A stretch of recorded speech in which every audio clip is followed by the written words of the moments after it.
የአውሮፓውያኑ ነገር እንዳው መባዘን እየሆነ ነው። የአሜሪካው መሪ ዶናልድ ትራምፕ ፊት ከነሷቸውና ጀርባቸውን ከሰጧቸው በኋላ ጠንካራ ወዳጅን ፍለጋ ሲባዝኑ ከርመው በመጨረሻም አይናቸውን በጨው አጥበው የምስራቁ ብሎክ ሀገራትን በር ማንኳኳት ጀምረዋል። ተራ በተራም ወደ ቻይና ተጉዘዋል። ባለፉት ቀናት በቻይና የተገኙት የፈረንሳዩ ማክሮን ከሀገሪቷ መሪ ጋር ተወያይተዋል። የእንግሊዙ ስታመርም ቀጣዩ የቤጂንግ ተጓዥ ይሆናሉ ተብሏል። የጀርመኑ መሪ ቻንስለር ሜርዝ በበኩላቸው ወደ እስራኤል አቅንተዋል። ሩቅ የምታልመው ቻይናም በእንግሊዝ የአውሮፓ ትልቁን ኤምባሲ ለመገንባት አቅዳለች። ዋሽንግተን ግን ይህ ነገር ለስለላ ያጋልጣል ብላ ስጋቷን ገልጻለች። ይህ የሀገራቱ አካሄድ የቻይና፣ የሩሲያ፣ የሰሜን ኮሪያ፣ የኢራንና የህንድ ክንድ ምን ያህል እየፈረጠመ እንደመጣ ያረጋገጠ ነው ተብሏል። በሌላ በኩል ህንድ የትራምፕን ዛቻ ጆሮ ዳባ ልበስ ብላ ከሩሲያ ጋር በበርካታ ዘርፎች ዙሪያ መጠነ ሰፊ ስምምነቶችን ፈጽማለች። ከቀናት በፊት በኒው ደልሂ የተገኙት የሩሲያው መሪ ቭላዲሚር ፑቲንም የሁለቱ ሀገራት ወዳጅነት ታሪካዊና ሁሉን አቀፍ የሆነ ነው ብለዋል። Russian President Vladimir Putin is set to hold talks with Indian Prime Minister Narendra Modi in New Delhi as the pair aim to strengthen economic cooperation in a delicate political moment.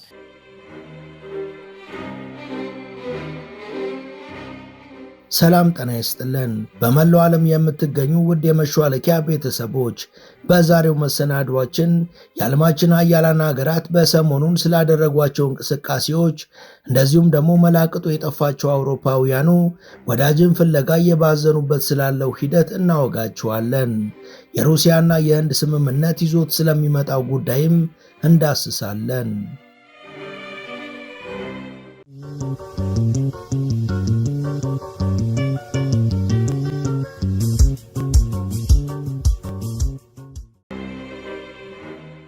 ትራምፕ ሀገራቸውን ወዳጅ እያሳጧት ይመስላል።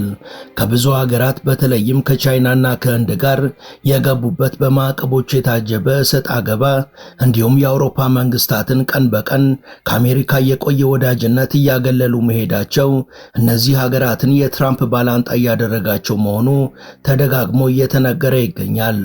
በውጤቱም አውሮፓውያንና ህንድ ሌላ አጋር ፍለጋ እንዲያማትሩ ገፋፍቷቸዋል። ይህን ለማድረጋቸው የትራምፕ ምክንያት ጦርነትን ባለመውደዳቸው ነው ብለው የሚደግፏቸውም አሉ።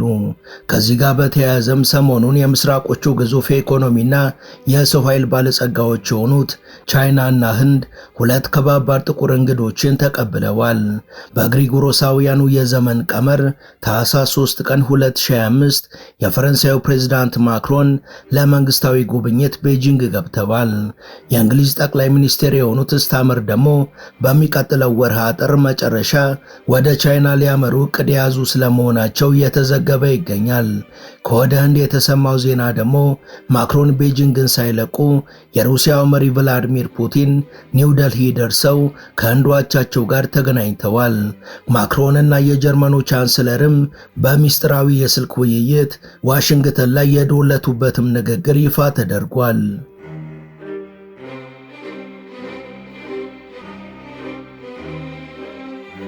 የፈረንሳይና የእንግሊዝ መንግስታትን ጨምሮ በርካታ የአውሮፓ ሀገራት መሪዎች ስለ አሜሪካው አስተዳደር የነበራቸው ተስፋ እየተሟጠጠ መምጣቱንም ብዙዎች እየገመቱ ነው። በሩሲያና ዩክሬን መካከል በሚካሄደው ጦርነት ላይ ከዩክሬን ጎን በመቆም ወይም የሰላም ድርድር እንዲመጣ ተጽዕኖ በመፍጠሩ ረገድ አሜሪካ በብቸኝነት ተዋናይ ስትሆን የአውሮፓ መንግስታትን ጣልቃ እንዳይገቡ የታቀደ በሚመስል መልኩ መገለሎችን እያደረሰች ባቸው እንደሆነ ታይቷል። ይህም በሚያረጋግጥ መልኩም በጀርመን የሚታተመው ስፒግል የተሰኘው መጽሔት በቅርቡ ባወጣው ዘገባ የፈረንሳይ ፕሬዝዳንትና የጀርመን ቻንስለር በስልክ ያደረጉት ንግግር በሚስጥር ደርሶኛል በማለት ሁለቱ መሪዎች የአሜሪካ መንግስትና ልዑካኖቿ በዩክሬንና በሩሲያ መካከል ሰላም ለመፍጠር በሚደረጉ ጥረቶች ላይ ከፍተኛ ጥርጣሬ እንዳላቸው የሚያሳይ ሚስጥራዊ ቅጂን እንዳገኘ ጠቅሷል።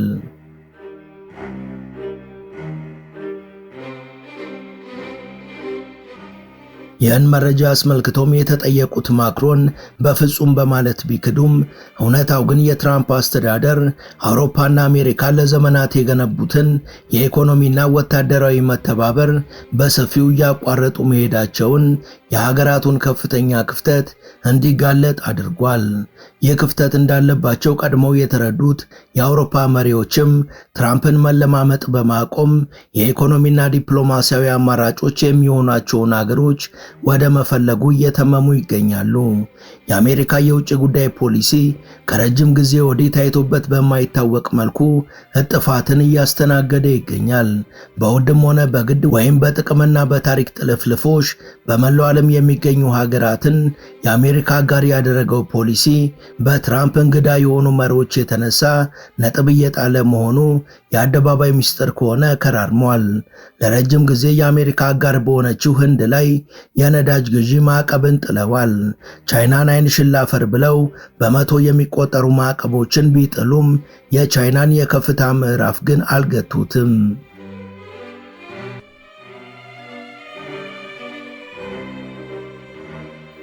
የአውሮፓ ሀገራት መተማመኛ የነበረው የሰሜን አትላንቲክ የጦር ቃል ኪዳን ኔቶን ጥርስ አልባ አድርገው የአውሮፓ ሀገራትን አስኮርፈዋል።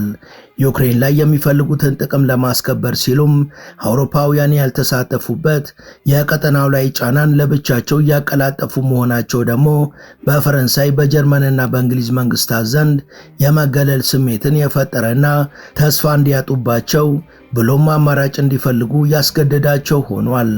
ስለዚህም በትራምፕ አካሄድ የተነሳ አሜሪካ ላይ ፊታቸውን ያዞሩ ሀገራት በርካታ ናቸው። በተለይ አውሮፓውያኑ ለውጥ ባያመጡም በትራምፕ አቂመዋል።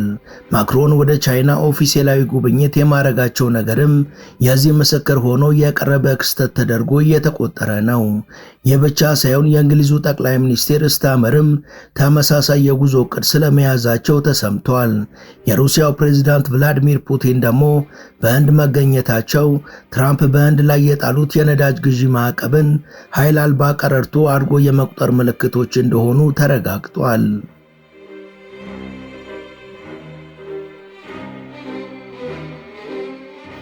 ትራምፕ አሁን ላይ እየተገፉ ነው። አሜሪካንም ዘመኑ አልፏል የሚሉ ድምጾች ከወደ ምስራቁ ብሎክ ሀገራት እየተደመጠ ይገኛል። እውነታው ግን የአሜሪካ ብቻ ሳይሆን የምዕራባውያኑም ጀንበር ነው እየጠለቀች ያለችው። የእንግሊዝ መንግስት ጠቅላይ ሚኒስትር ኬር ስታመር ከጥር 23 እስከ 21 በቤጂንግና በሻንጋይ እንዲጎበኙ ሐሳብ እንደቀረበላቸው የዘገቡት የዜና ምንጮች እንዳሉት ከሆነ ቻይና በለንደን የአውሮፓ ትልቁን ኤምባሲ ለመገንባት ያቀደችበትን አወዛጋቢ ዕቅድ ለማጽደቅ የመሪዎቹ መገናኘት በጣም ወሳኝ አጋጣሚ ይሆናል ተብሎ ይጠበቃል። የእንግሊዝ ኮንዘርቫቲቭ ፓርቲ ሰዎችና የአሜሪካ ፖለቲከኞች ግን በለንደን የታቀደውን የቻይና ኤምባሲ ግንባታን ከስለላ ስጋት ጋር በማያያዝ እያጣጣሉትና እንዳይሳካ እየሰሩ ይገኛል። የጠቅላይ ሚኒስቴሩ የቻይና ጉዞ በዚህ ሳምንት የመጨረሻ ውሳኔ ላይ ሊደረስበት እንደሚችልም ተገልጿል። በቤጂንግ የሚገኘው የብሪታንያ ኤምባሲና የቻይና የውጭ ጉዳይ ሚኒስቴር ከዚህ ጋር በተያያዘ አስተያየት ተጠይቀው እስካሁን ምንም ምላሽ ከመስጠት ተቆጥበዋል። ሲጠበቅ የነበረው ብዙዎቻችሁ የጠየቃችሁት አዲሱ ሳይት ከ33% ቅናሽ ጋር ይዘንሎት መጥተናል። ቤተ መንግስት አቅራቢያ ባረፈው የብዙሃን ትዝታ የያዘው አዋሬ ሳይታችን በካሬ ከ69000 ብር ጀምሮ ከባለ 1 እስከ ባለ 3 መኝታ ቤቶችን ከዝቅተኛ ወለል አማራጭ ጋር ይዘንሎት ቀርበናል። በተጨማሪም የዲፕሎማቶች መቀመጫ በሆነችው ሳር ቤት ከቫቲካን ኤምባሲ ወረድ ብሎ ከ5,300,000 ብር ጀምሮ ይዘንሎት መጥተናል። ታዲያ እርሶስ ምን ይጠብቃሉ? ውብና ዘመናዊ በሆነው ህንጻችን ላይ በኢትዮጵያ ብር ካለምንም አይነት የገንዘብ ጭማሪ እንዲሁም ከወለድ ነፃ አገልግሎት ጋር አቅርበንሎታል። ለበለጠ መረጃ ከታች ባለው ስልክ ይደውሉ። ስታመር ደግሞ የብሪታንያ የቀድሞ የኮንሰርቫቲቭ መንግስት ከቻይና ጋር ያለውን የተበላሸ ግንኙነት እንዲቀጥል እየሰራ ነው ሲሉ ወቀሳ አቅርበዋል። ስታመር ሰሞኑን ባደረጉት ንግግር የፈረንሳዩ ፕሬዝዳንት ኢማኑኤል ማክሮን ከ2018 ጀምሮ ቻይናን 2 ጊዜ የጎበኙ ሲሆን የጀርመን መሪዎች ደግሞ 4 ጊዜ ጉብኝት አድርገዋል ካሉ በኋላ ሀገራቸውን በተመለከተ ግን በቻይና ጉብኝት ያደረጉት የብሪታንያ የመጨረሻ የመጨረሻው መሪ በ2018 የቀድሞዋ ጠቅላይ ሚኒስትር ቴሬዛ ሜይ ነበሩ ብለዋል። የሁሉ ዝርዝር ንግግር የጉዞውን አይቀሬነት የጠቆመ ተደርጎ ተተርጉሟል። የፈረንሳዩ ፕሬዝዳንት ኢማኑኤል ማክሮን ከባለቤታቸው ጋር በመሆን በቻይና ቤጂንግ ሲገኙ ፕሬዝዳንት ሺ ጂንፒንግ ደማቅ አቀባበል አድርገውላቸዋል። አሜሪካንን ለዩክሬን ሰላም ያላት ጫና ዝቅተኛ ነው በማለት የተናገሩት ማክሮን በዚህና በትራምፕ ለተገለለችው ሀገራቸው አማራጭ መፈለግን ዓላማ ያደረገ ነው ተብሎም ጉብኝታቸው እየተዘገበ ነው።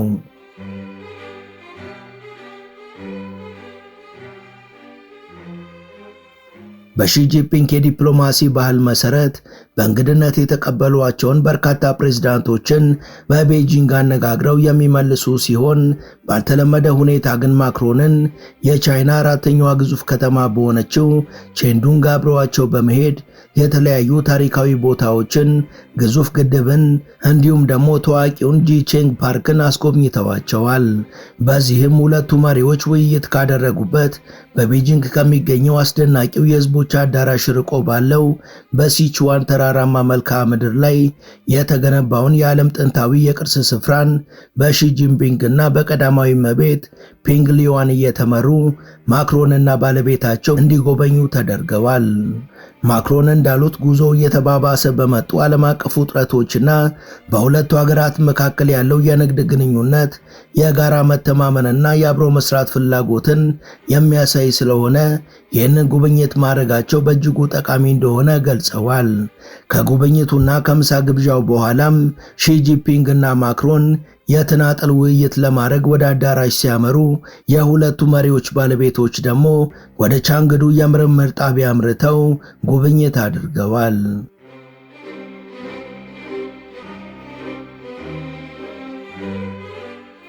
አሜሪካ የተገለለችበት ወይም ቀልበ ቀላል የሆነችበት ሌላው መድረክ ደግሞ የህንድ ዋና ከተማ ኒው ዴልሂ ላይ ሆኖ ሰንብቷል። ህንድ በፕሬዝዳንቷ ሞዲ በኩል ታላቁን የሩሲያ ፕሬዝዳንት ቭላዲሚር ፑቲንን ተቀብላለች። የፑቲን የ30 ሰዓታት የፍጥነት ጉዞ በዋሽንግተንና በኒው ዴልሂ መካከል ባለው ውጥረት የተሞላ ግንኙነት ሰዓት የተገጣጠመ መሆኑ ለአሜሪካ አስተዳደር ልዩ መልእክትን ያስተላለፈ ሆኗል። እንደሚታወቀው አሜሪካ ህንድን ከሩሲያ ጋር ባላት ጠንካራ ታሪካዊ ግንኙነት ምክንያት በታሪፍና በማዕቀብ ጫና እንዲሁም በዩክሬን ጦርነት ወቅት ከሩሲያ የነዳጅ ግዢን በመፈጸም የሩሲያን ገቢ እንዲጨምር ማድረጓን ለማስቀረት የምታደርገው ጥረቷን ብትቀጥልም ሁለቱ ሀገራት ከጫናው ከፍ ብለው መብረራቸውን አሳይተዋል።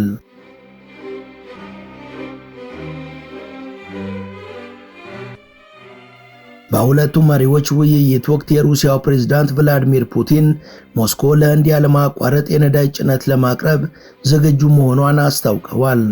ፑቲን ከህንድ ጠቅላይ ሚኒስትር ናሬንድራ ሞዲ ጋር በኒው ዴልሂ ባካሄዱት ጉባኤ ላይ በአሜሪካ ከፍተኛ ጫና ውስጥ በመግባታቸው የመከላከያ ግንኙነታቸውን እንደገና ለማስተካከል ስምምነት ላይ መድረሳቸው አሜሪካንን በንዴት የሚያንጨረጭር ዜና እንደሚሆን ተጠብቋል። ሞዲ ፑቲንን ለህንድ ላሳዩት የማይናወጥ ቁርጠኝነትና ድጋፍ አመሰግናለሁ በማለት አድናቆታቸውን ገልጸውላቸዋል። አክለውም የጋራ የኤነርጂ የደህንነት የህንድ ሩሲያ አጋርነትን ጠንካራና አስፈላጊ ምሰሶ በማድረግ በዚሁ መዝለቅ አለብን በማለት የጉብኝቱን ውጤት በገደምዳሜው ገልጸዋል።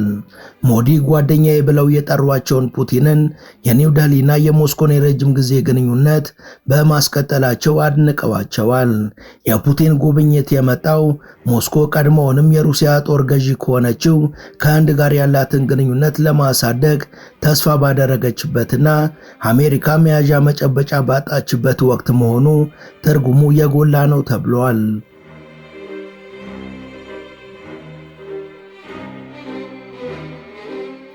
በሁለቱ ሀገራት መካከል ያለውን የንግድ ልውውጥ በ2030 በከፍተኛ ሁኔታ ለማሳደግም የታቀደ ሲሆን በ2024 ከነበረው የበለጠ የ68 ቢሊዮን ዶላር ጭማሪ እንዲኖረው ታስቧል።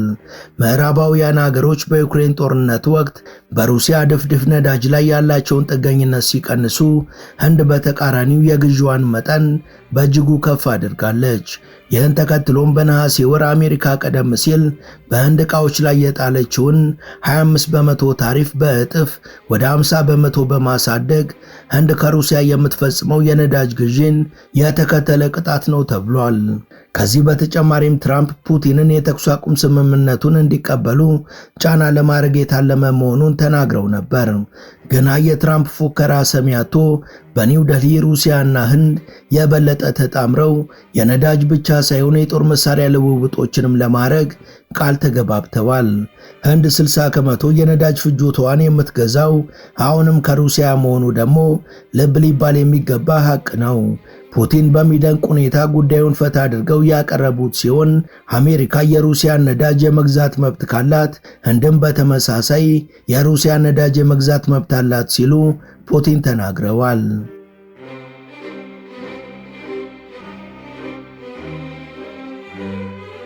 በሁለቱ ሀገራት ውይይት ዙሪያ የሁለቱ ሀገራት መሪዎች አስተያየቶቻቸውን የሰጡ ሲሆን የሩሲያው መሪ ቭላዲሚር ፑቲን ከህንድ ጋር ያለንን የንግድ ልውውጥ ሁሉን ያማከለ ማድረግ እንፈልጋለን ብለዋል። And I would like to show you that the Russian delegation traveled here not to discuss energy only, not only to place orders or sign contracts on oil and gas supplies. We would like to develop relations multidimensional.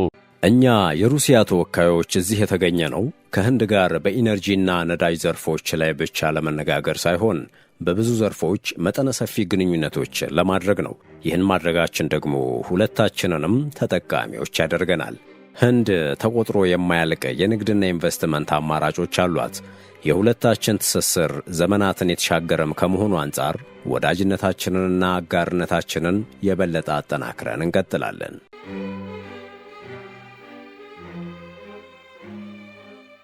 ህንድ ከሩሲያ የነዳጅ ዘይትን እንዳትገዛ በአሜሪካ የደረሰባትን ጫና ተከትሎ ሩሲያ ያልተቋረጠ የነዳጅ ጭነት ወደ ህንድ ለማቅረብ ዝግጁ መሆኗን ቭላዲሚር ፑቲን አክለው ገልጸዋል።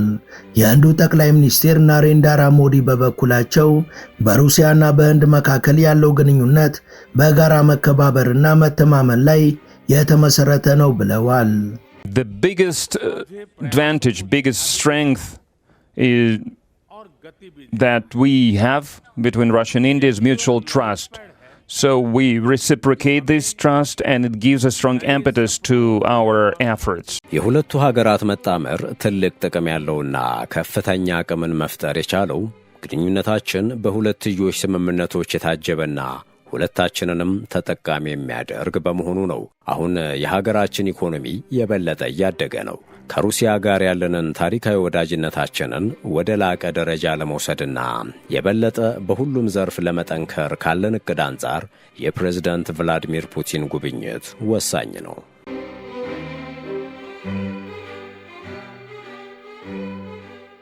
ወደ ቻናላችን ቤተሰቦች ለዛሬ ያሰናዳንላችሁ ይህን ይመስል ነበር። እስከ ዝግጅታችን ፍጻሜ አብራችሁን ስለነበራችሁ ከልብ እናመሰግናለን። በቀጣይ ቢሰሩ የምትሏቸውን ርዕሰ ጉዳዮች ብትጠቁሙን ደስ ብሎን እንቀበላለን። ቻናላችንን ሰብስክራይብ ማድረግ፣ የደውል ምልክቱን መጫንና ላይክ ማድረግ አትዘንጉ እያልን ለዛሬ በዚሁ ተሰናበትን። መልካም ጊዜ።